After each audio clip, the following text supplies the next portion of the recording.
What's up, everyone? My name is Brandon King. This is a t-shirt that has a dinosaur on it that is smiling for some reason. And this is the next episode of my favorite YouTube show, MusicBox. Of course, it's my favorite show. I made it.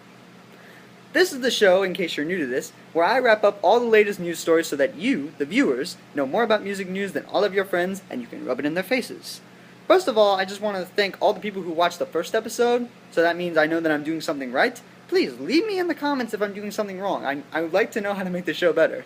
But getting back to that, I usually do the show on Wednesdays, and the last time was on Saturday. I'm sorry about that. I usually do it on Wednesdays. There's going to be a little bit shorter of news stories today, but we'll see. Now that that's out of the way, we'll get started with this. Alright, this first story isn't exactly music news. It's movie music news, like a movie that's based off of real music events. And it's really a band that's dear to my heart, so I thought I'd report it. If you don't like it, then screw you.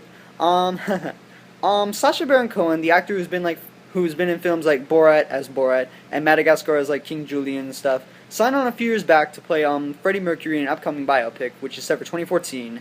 And the remaining Queen members, guitarist Brian May and drummer Roger Taylor, are both signed on to like produce and oversee the movie. But recently, Cohen just dropped out of the project due to conflicts with May and Taylor. Apparently, according to Deadline.com, May and Taylor wanted a more family-friendly, like PG movie, while Cohen performed to make a grittier, rated R movie. And producer Robert De Niro, who is also producing the film, has said that he will find a new actor to place Cohen, and there is no word on whether or not he will change his mind. First of all, I love Queen. I really do. They are one of my favorite bands. Freddie Mercury, one of the greatest, if not the greatest, front person in any band. I have thoughts on all the band members, but right now we're talking about Freddie Mercury. First of all, I buy that Sacha Baron Cohen is leaving. You can't really make a PG Freddie Mercury movie. Have you seen the facts on his life? You can't really do that. But I'll buy why he's leaving, because I get that he wants to be more true to Freddie Mercury. What I'm confused about is why May and Taylor want to make a PG movie. You lived with the guy. How can you possibly think that his life is PG? I don't get it. I just don't get it. I get why he's leaving. Like, I get that he doesn't want to defile this. But I don't get it he's leaving. Because when I first heard about this news, I heard it on a show called AMC Movie Talk, which you can go check out. I'm leaving a link to one of their episodes in the link below. You'll see a lot of similarities about the show because of AMC Movie Talk, because I watched it a lot. When I first heard this news, I was like, really? The guy who plays King Julian as Freddie Mercury? Interesting choice. But then as I thought about it more and more, I thought, oh my god, this is the guy to play Freddie Mercury. This is awesome. He could totally be Freddie Mercury. So that's why I'm a little bit pissed off that he dropped out. Who would they get to replace him? I can't believe I'm saying this. My bet's on Johnny Depp. Because Johnny Depp can play basically anything. Johnny Depp could play a dog if he wanted to, which is weird. I know I've mentioned dogs a lot. I like dogs. But yeah, Johnny Depp would be my second choice. Sacha Baron Cohen, I want to come back because I can see him totally being Freddie Mercury. I didn't see Les Mis, but I saw clips of him singing, and I think he could totally pull it off. I am a little bit more curious as to what the news is going to come, but for now, I buy it and I sell it. I buy that he is leaving because he wants to respect Freddie Mercury, but I am selling that he is leaving, period. Come back, Sacha Baron Cohen, please. Alright, now let's get back to actual music news. As you may or may not remember, back at the 12-12-12 concert in, for Hurricane Sandy, the past Nirvana members, Dave Grohl, Pat Smear, and Chris Novoselic, along with ex-Beatle Paul McCartney, performed a brand new song called Cut Me Some Slack, which I honestly really liked. As well as on SNL. Now the group has yet again proved itself, and at Paul McCartney's recent Seattle concert, the ex-Nirvana members joined up with Paul McCartney and performed Cut Me Some Slack, as well as some other songs like The Beatles' Get Back and Helter Skelter. And it was the first time in 15 years that Novoselic and Grohl had performed together in Seattle. When asked about the event, McCartney read this: "We hatched a plan a couple weeks ago. Dave was going to come up to Seattle with his family, and I said to him, do you think there's any chance the guy would fancy a reunion? He said, well, let me ask. And they fancied it. So we thought, let's go and flip him out. When you're playing with guys like that, you realize that they've been to heights of fame, so they're used to it. They're not gonna freak," he says, "and they're hell of a musicians. So we learn everything really quickly. That's what's great about playing with guys like that." First of all, Paul McCartney, thank you for saying so much nice things about Nirvana. I like Nirvana, so I like you. And I already did like Paul McCartney, but that's beside the point. Of course I buy this. Does this mean, because I've heard a lot of people asking this, because I saw people who watched the 12 concert and like, dude, did you see Paul McCartney perform with Nirvana? Does that mean they're going to make a new album? And I had to slap them in the face.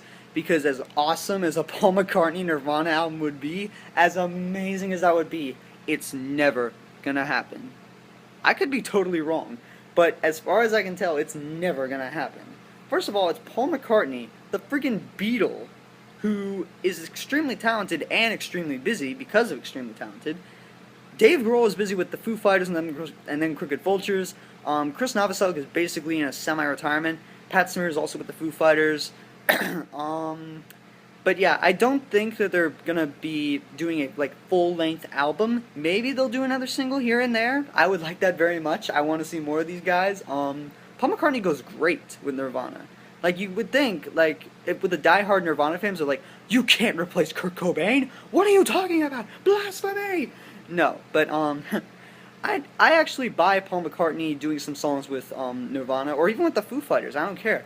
Because Paul McCartney can rock. He really can. Like, I know he's more famous for, the lovey-dovey songs, like Hey Jude and Maybe I'm Amazed, but he can pretty much rock if he wants to. So yeah, I buy this news. I'm really happy for it. I'm glad that Chris Novoselic is finally doing some stuff, because I haven't heard anything from him. Dave Grohl I've heard from, Paul McCartney I've heard from, Pat Smear I've heard from. I haven't heard anything about Chris Novoselic. So I'm glad, and I'm also glad that Seattle finally has one last shot at saying, yes, we are the city of Nirvana.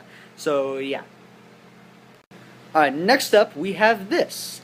It seems like fan-funded, big-budget entertainment projects are all the rage these days. The upcoming Veronica Mars movie was funded on Kickstarter, and so was the upcoming I Fight Dragons album, which no one else knows besides me and my friends. You should totally check out I Fight Dragons. I know I'm being a total advertisement monkey.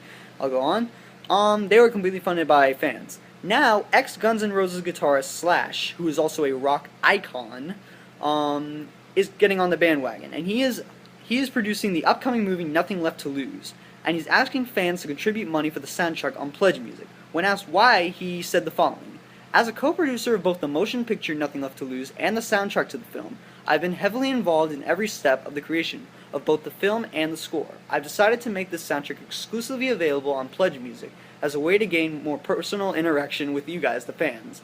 I am a huge fan of horror movies ever since I was a little kid in England, and now I'm excited to share the process of what goes into creating projects like this. If you have an interest to pledge, I've left a link down below. You probably won't, but maybe support Slash if you want to. Before you do, I want to say, Slash, just no. Just stop. Okay? I get that, Veronica Mars was super successful, and then even I Fight Dragons was, even though they have, a really small following. But there's a difference. Veronica Mars was a TV show, and it had a very big following, so it gets the money. That's fine. But then you say, oh, but what about I Fight Dragons? There's a difference. I Fight Dragons has no label. They have great music. They have fans who are willing to donate money. The same thing goes with Slash, but he has both a label and a movie studio to back him up. Why could you possibly need more money? You're Slash. You're from Guns N' Roses. You have a bunch of solo albums out. You're with 3 other bands. Why do you possibly need more money? I'm sorry to be ranting on you, Slash. I love you. But why? I don't get it. So yeah, as you can see, I am very against this. I get it if it's some little project and they don't have a lot, but they do have a lot of fans and they have good things to put out. But not if you're even if you are putting out good stuff, but you have the money to do it. That's why I'm so against who's the guy who's doing that? Tyler Perry is doing an upcoming movie which is trying to fund with fans' money. I don't buy those two at all. If you have the money, you should use it. I'll probably get that word used against me someday, but I'm saying that right now. If you have enough money to do a soundtrack yourself, then do the soundtrack yourself. If you don't, then go ahead, ask the fans. If you have a majority of fans, then go ahead. They'll probably be more than willing to do it. But yeah, Slash, I sell this news. Alright, the Brit Awards are the British equivalent of the Grammys, and like their American counterparts, they have special awards for the most extraordinary people in their fields. Not the most interesting man in the world. That is about beer. We are not talking about beer. So, basically this year, Elton John will be receiving the Brit Icon Award. This award is meant for artists who have transcended traditional pop status to being the representations of British music. When asked about it, Elton John himself said, quote, "It is a tremendous honor and a real thrill. I'm really looking forward to participating in what promises to be a very special occasion." John is set to perform some songs from his upcoming album, The Diving Board, as well as some classic hits, probably Tiny Dancer, but I could be wrong. First of all, thank you, Britain! Elton John is basically up there with, like, Queen and my favorites. Like, here's Queen, and, like, here's Elton John. Like, they are two of my favorite artists. I am still trying to learn one of his songs on piano. They're very, very hard, which I'll probably have to take like a year to do. But back to this award. Of course I buy this. Elton John has been in this for what? 30, 40 years? That's a long time. He needs to get some recognition. He really does. Like, I'm not even going to go into like the whole like gay stuff. I'm not even going to go into that. Just as a music genius, have you listened to Tiny Dancer? Have you listened to even Crocodile Rock? I don't love that song too much, but I still like it. Have you even listened to his new song, Home Again? That is a beautiful song. I think The Diving Board is going to be great. So yeah, of course I'd buy him getting a Brit Icon Award. He should be getting an American Icon Award, because he has made such an impact in America too. So yeah, of course I'd buy this news. One of the biggest bands in the world, the Rolling Stones, recently did a show in Hyde Park on July 6th and July 13th in Hyde Park, and are releasing the concert as a live album entitled, of course, Hyde Park Live, because they couldn't think of anything else. The show holds a lot of significance because it was held 44 years to the day of death of former guitarist and band leader Brian Jones, who is regarded as one of the key members of the older Rolling Stones of the 70s. Songs on the album include such great Stone hits as Sympathy for the Devil, Start Me Up, Jumpin' Jack Flash, Gimme Shelter, Painted Black, and others. I'm excited for this. I'll say it simply as that. This is probably going to be very short, because I don't usually do like album stuff on the show. But yeah, of course I buy this. Rest in peace Brian Jones, because not a lot of people know who he is. He was on like some of the earlier Stone stuff. He was like the Keith Richards of it before like Keith Richards got like Ronnie Wood and all that stuff happened. But yeah, I buy this. I'm probably not going to buy the album. I should mention this, it's only available digitally, so if you try to buy this album in stores, you're not going to be able to find it, so it's only available digitally. But go ahead and buy this album. It's got songs that are amazing. It's got a band that's absolutely amazing. And what could be wrong with it? It's a live album, so most live albums aren't that bad, because they've been like tweaked and all that stuff, and so yeah, I buy this news. I'm hoping that it sells some decent number of copies, and go Rolling Stones. Alright, moving away from the rock stories, in a recent interview, Latin pop superstar Enrique Iglesias, Iglesias, there is no N in his name, I'm sorry, commented on who he'd be open to collaborating with on his upcoming album, which is set to be released, I think, in the fall, maybe? There is no for sure release date, but I'll get back to that. And two really stood out. He said he'd like to collaborate with Amanda Bynes and Miley Cyrus. He said, quote, "Of course I know who Amanda Bynes is. I would collaborate with her if I liked the song. A collaboration is a collaboration." When asked about Cyrus, he said, quote, "I would like to work with Miley Cyrus. I like her. I met her the other day in the lobby of a hotel. She's really down to earth. We haven't twerked yet. No, I can't do it. It's become the thing though, yeah?" First of all, that quote about Miley Cyrus was hilarious. Thank you, Enrique Iglesias, for being the Ed Sheeran factor of today's show. For those of you who don't know, last show, Ed Sheeran did a quote that really made me laugh. So thank you, Enrique Iglesias, for making a quote that really made me laugh. Back to the story. I can't buy the Amanda Bynes news. I haven't heard anything from Amanda Bynes, so I can't buy that at all. Plus, all the news around her is kind of making her like a negative Nelly for people to stay away from. So I can't buy that. About the Miley Cyrus thing, first of all, she's really down to earth. What? What? No, Miley Cyrus she was down to earth until she released until she got all high up on weed and released We Can't Stop. I know we can't prove that she did weed, but yeah, but I don't get what twerking has to do with it. But do I buy a Miley Cyrus Enrique Iglesias collaboration? Sure, of course I buy it. Miley Cyrus is still huge, even though most of her success is related on the whole like Hannah Montana bandwagon, maybe with some new fans with like Can't Be Tamed. Enrique Iglesias is of course huge. So yeah, I could totally see them doing a collaboration together. But Amanda Bynes, no, I could not see a collaboration between the two unless I see something like within the next couple of months that proves to me that Amanda Bynes has some talent. But for now, I have to sell the Amanda Bynes news. Alright, finally for today, we have this. Wu-Tang member Raekwon recently confirmed his appearance at the Terranio Festival on August 9th. Why is this big, you ask? Because this means that the Wu-Tang Clan will be performing with the original lineup to celebrate its 20th anniversary. For those of you who don't know the Wu-Tang Clan, the original lineup is made up of Raekwon, GZA, RZA, Method Man, Ghostface Killah, U-God, Inspector Deck, and Master Killa. Old Dirty Bastard was part of the original lineup, but he passed away in 2004. Rest in peace. Other acts for the Terranio Festival, if you're curious, include The Prodigy, The Cribs, Azalea Banks, and My Bloody Valentine, along with more, which I cannot name. Of course I buy this news. I love the Wu-Tang Clan. I haven't listened to, like, every single one of their songs, every single one of their albums, but from what I've heard, and it's most of their stuff, I love the Wu-Tang Clan. I heard, Raekwon do a couple years back, he did a song with, Travis Barker and Tom Morello, what was it called? Carry It. He was really good on that. But not even compared to his Wu-Tang Clan stuff.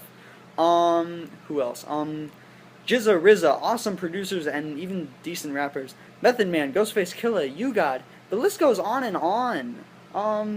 I just totally buy this news. I'm ready to see the Wu-Tang Clan. My only complaint about the Wu-Tang Clan is that back in when they performed at Coachella, my only complaint, and this is like really small, they went overtime and they took up the Red Hot Chili Peppers' time. But that doesn't really make me hate them. It just makes me think, like, why did you have to make your set so long? I know you're the Wu-Tang Clan, you're like gods among hip-hop. But, why? Why did you have to take the Red Hot Chili Peppers' time? But I totally buy this news. I totally buy this. And I double buy that they're releasing a new album. Yes! I am so happy for that. Hopefully there will be some news for me to report on that soon. But yes, for now, I extremely buy this Wu-Tang news. Well, folks, that does it for today.